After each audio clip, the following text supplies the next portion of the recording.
Everyone loves to receive a pay raise.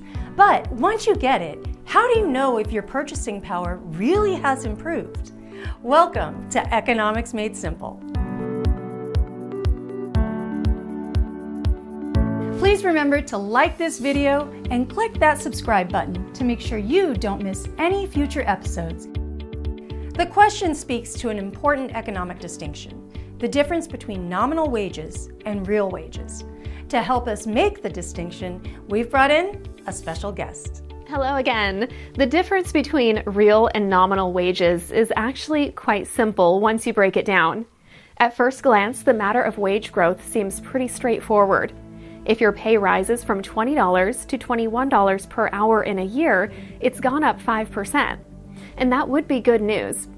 But just how good a piece of news it is can depend on whether prices for goods and services are rising along with that boost in your paycheck. What we're talking about are real wages, the amount of money someone really is earning when their wages account for inflation. So wait, to make sure we're clear, real wages are adjusted for inflation, but nominal wages are not, right?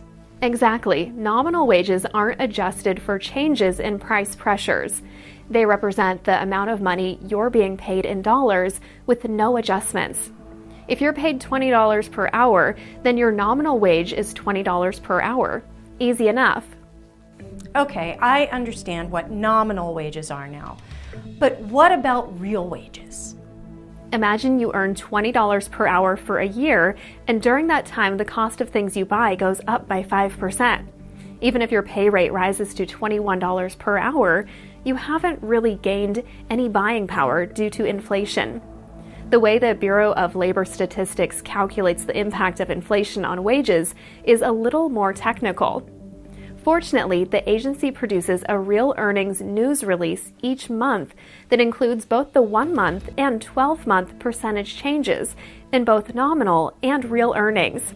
When I read the report, what sort of things would I be looking for?